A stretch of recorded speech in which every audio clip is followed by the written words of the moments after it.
Les travailleurs des médias publics, du service d'information du gouvernement SIG et des directions de la communication et de la presse ministérielle DCPM étaient en grève hier. Une grève à l'appel du syndicat autonome des travailleurs de l'information et de la culture SYNATIC.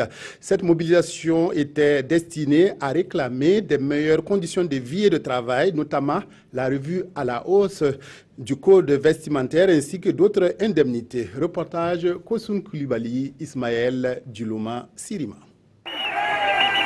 Déterminés plus que jamais pour la satisfaction de leurs plateformes revendicatives, les hommes et femmes des médias publics ainsi que les travailleurs du service d'information du gouvernement et des directions de communication ont abandonné leur service au profit de la bourse du travail.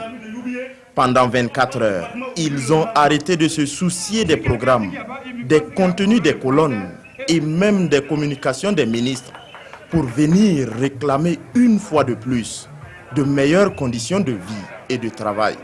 À savoir les conditions de rémunération salariale et indemnitaire qui sont en deçà de ce qui peut permettre à un homme de médias d'être à l'abri du besoin.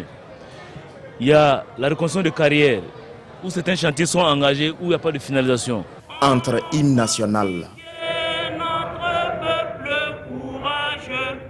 slogan scandé,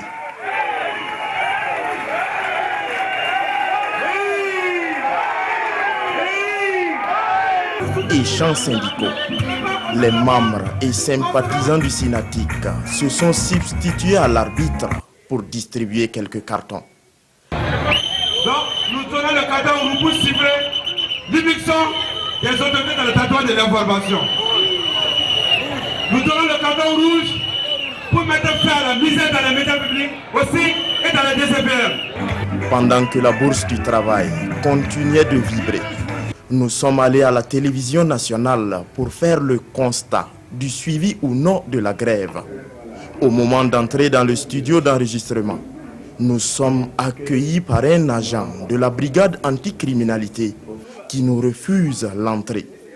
Raison évoquée, il aurait reçu des instructions pour ne laisser entrer personne. Même les agents qui y travaillent d'habitude n'étaient pas les bienvenus. Après 10 minutes, passées à chercher le pourquoi de cette mesure, de même que qui l'aurait ordonné, on n'a trouvé que des policiers, sourds et muets, face à notre requête.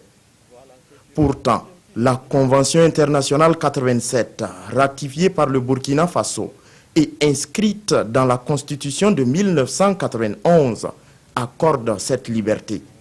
La liberté de grève, la liberté syndicale et même l'occupation de l'enceinte du travail est autorisée légalement.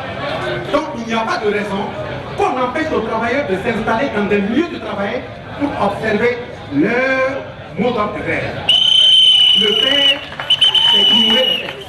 Pendant que le studio de la télévision était gardé comme une poudrière, un autre policier faisait la sentinelle dans les couloirs de la radio nationale.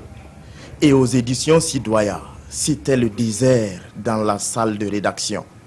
La majorité des agents ont pris d'assaut la bourse de travail pour se faire entendre.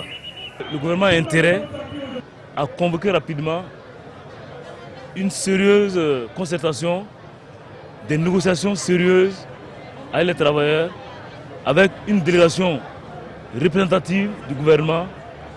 C'est à eux de voir qui peut conduire cette délégation, mais notre première attente c'est ça. Ouvrir des négociations sérieuses sur les questions qui ont fait l'objet de ces mouvements.